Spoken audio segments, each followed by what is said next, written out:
नमस्कार साथियों। अपन कक्षा 10वीं के पाठ नंबर 3 की बात कर रहे थे और पाठ नंबर 3 के अंदर कुछ बातें पढ़ ली थी। और इस अध्याय नंबर 3 का नाम था आनुवंशिकी। क्या नाम था? आनुवंशिकी, अर्थात विज्ञान की वह शाखा जिसके अंतर्गत विभिन्नता और आनुवंशिकता का अध्ययन किया जाता है, उसे क्या कहते हैं? आनुवंशिकी कहा जाता है। इसके अंतर्गत आज अपन अध्ययन करेंगे। यहाँ पर सबसे पहला टॉपिक है एकल संकर संकरण। कौन सा भाग का अध्ययन करेंगे? एकल संकर संकरण। इस भाग का आज अपन अध्ययन करेंगे इस पाठ के अंदर। तो यहाँ पर मैं आपको बताना चाहता हूँ कि एकल संकर संकरण का मतलब होता है, एकल का मतलब होता है एक जोड़ी। कितना मतलब होता है? एक जोड़ी। और एक जोड़ी लक्षण कैसे होने चाहिए? विपर्यासी। एक जोड़ी विपर्यासी लक्षणों के मध्य, किसके मध्य? एक जोड़ी विपर्यासी लक्षणों के मध्य कराया गया संकरण क्या कहलाता है? एकल संकर संकरण कहलाता है। एक जोड़ी विपर्यासी लक्षणों के मध्य कराया गया संकरण क्या कहलाता है? एकल संकर संकरण कहलाता है। अब एकल संकर संकरण के अंदर अपने को चैप्टर बोर्ड बनाना है। उसकी सहायता से इसका जीन प्रारूप और लक्षण प्रारूप ज्ञात करना है। यहाँ पर बात यह आती है कि जीन प्रारूप होता क्या है और दूसरा भाग रहता है यहाँ पर लक्षण प्रारूप क्या होता है। जीन प्रारूप का मतलब होता है किसी भी जीन की, किसी भी सजीव की आंतरिक जीनीय संरचना जीन प्रारूप कहलाती है। और किसी भी सजीव का बाह्य आकार की दिखने में कैसा है, ये क्या कहलाता है? लक्षण प्रारूप कहलाता है। इनका अपन अध्ययन करेंगे। तो एकल संकर संकरण का मतलब जब एक जोड़ी विपर्यासी लक्षणों के मध्य जो संकरण कराया जाता है वो क्या कहलाता है? एकल संकर संकरण कहलाता है। उदाहरण की बात करें तो एक जोड़ी विपर्यासी लक्षण जैसे capital T cross with small T, अर्थात ये क्या हो गए? दोनों विपर्यासी का मतलब दोनों अलग अलग होने चाहिए। ये दोनों अलग है और ये दोनों क्या है? आपस में अलग अलग है। अर्थात इसमें प्रभावी और अप्रभावी दो प्रकार के लक्षण काम करते हैं। तो यहाँ पर ये प्रभावी है, इसका मतलब क्या होगा? लंबा होगा। और ये अप्रभावी है, इसका मतलब क्या होगा? बौना होगा। ठीक है, ये दोनों यहाँ पर टाइप रहते हैं।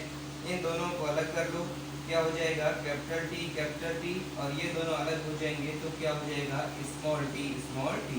अब इनका आपस में क्रॉस कराना है और इनसे जो संतान बनेगी वो F2 पीढ़ी के अंदर होगी।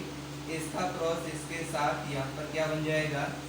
Capital T small T. इसका क्रॉस इसके साथ यहाँ पर क्या बन जाएगा? Capital T small T. यहाँ पर ये जो पीढ़ी प्राप्त हुई है, इस पीढ़ी को क्या कहा जाता है? F1 पीढ़ी कहा जाता है। क्या कहा जाता है? F1 पीढ़ी कहा जाता है। कैपिटल टी स्मॉल टी अपने को पूछा जाता है कि F1 पीढ़ी कौन सी है, तो कैपिटल टी स्मॉल टी। ये यहाँ पर किसके अंदर बनेगा? एकल संकर संकरण के अंदर। अब अपने को यहाँ पर F2 पीढ़ी प्राप्त करनी है। कौन सी पीढ़ी प्राप्त करनी है? F2 पीढ़ी प्राप्त करनी है। और F2 पीढ़ी को प्राप्त करने के लिए क्या किया जाता है? F1 पीढ़ी का गुणा किसके साथ किया जाता है? F1 पीढ़ी के साथ। अर्थात F1 पीढ़ी का क्रॉस जब F1 पीढ़ी के साथ या स्वयं के साथ कराया जाता है तो प्राप्त होने वाली पीढ़ी कौन सी होती है? F2 पीढ़ी होती है। अपन यहाँ पर बात करेंगे चैप्टर बोर्ड के अंदर। तो यहाँ पर F1 पीढ़ी का क्रॉस F1 के साथ कराना है और यहाँ पर जो संतान पैदा होगी उसके अंदर अपन बात करेंगे।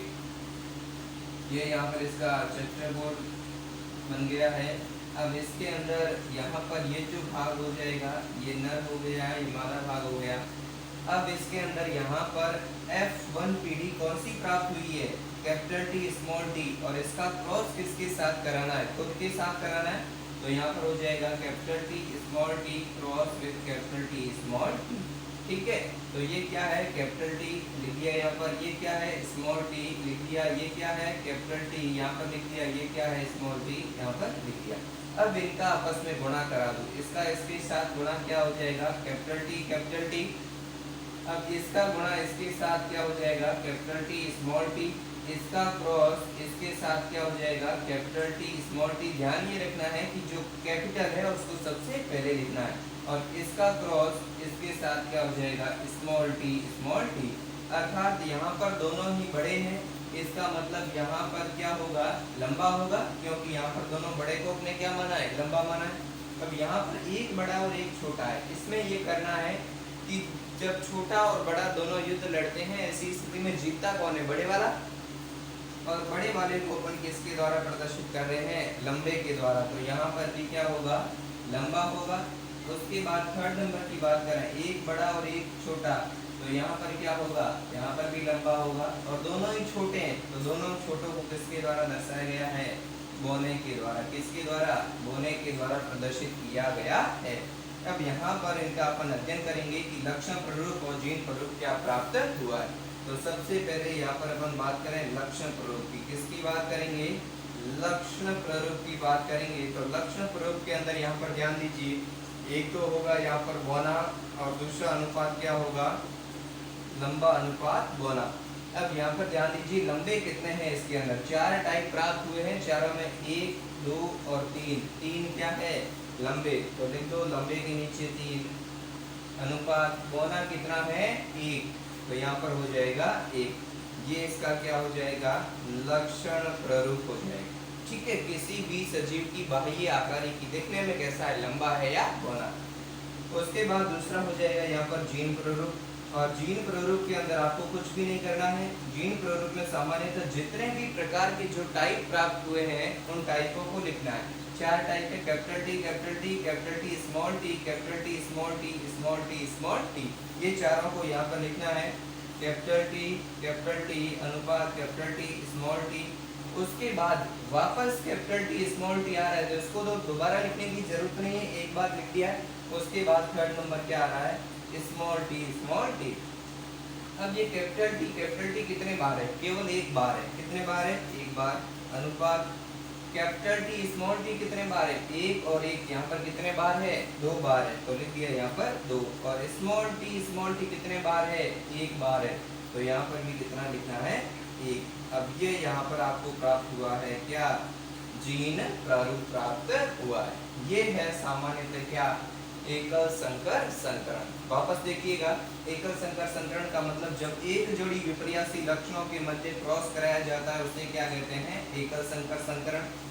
यहाँ पर एक जोड़ी मतलब संख्या में कितने, 2, और 2 ही अलग अलग होने चाहिए, 2 ये और 2 ये आपस में अलग अलग है। ये लंबा हो गया, ये बोना हो गया, दोनों को अलग कर लो और इनका क्रॉस इसके साथ करा दो, जो भी बनेगा वो पीढ़ी कौन सी होगी, F1।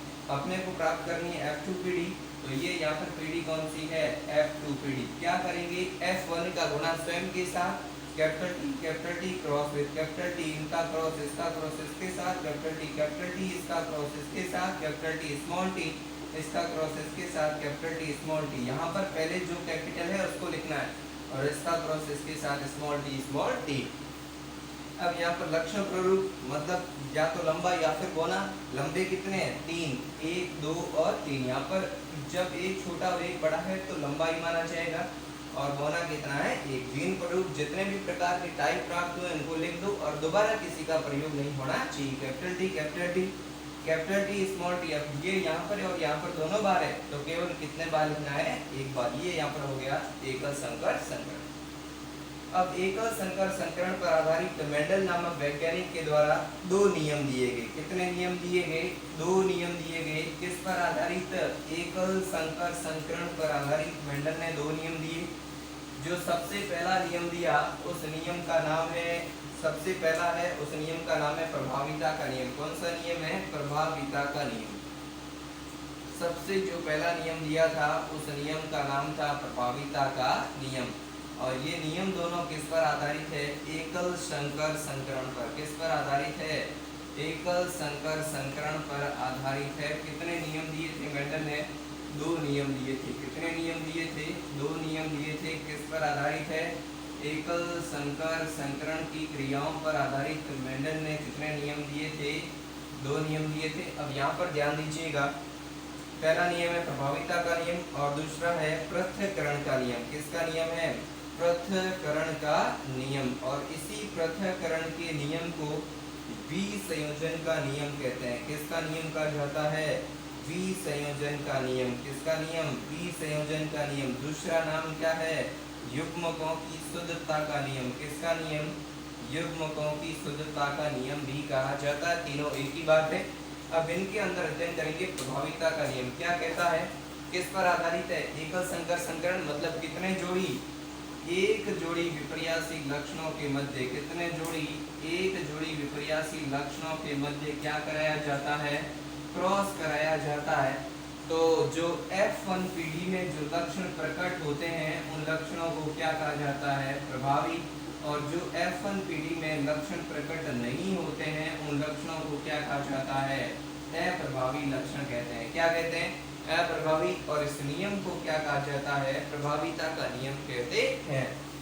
वापस सुनिएगा, जब एक जोड़ी, क्योंकि आधारित किस पर है, एकल संकर संकरण पर, एक जोड़ी विपर्यासी लक्षणों के मध्य क्रॉस कराया जाता है तो F1 पीढ़ी में जो लक्षण दिखाई देते हैं उन्हें प्रभावी और जो लक्षण नहीं दिखाई देते हैं उन्हें क्या कहते हैं, अप्रभावी कहा जाता है।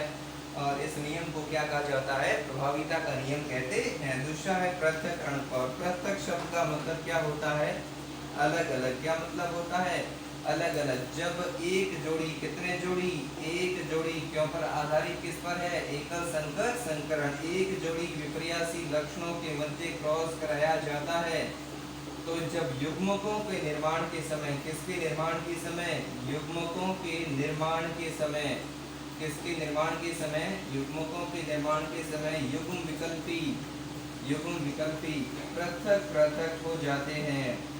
क्या हो जाते हैं, पृथक पृथक का मतलब अलग अलग हो जाते हैं, अर्थात अलग अलग युग्मकों पर चले जाते हैं।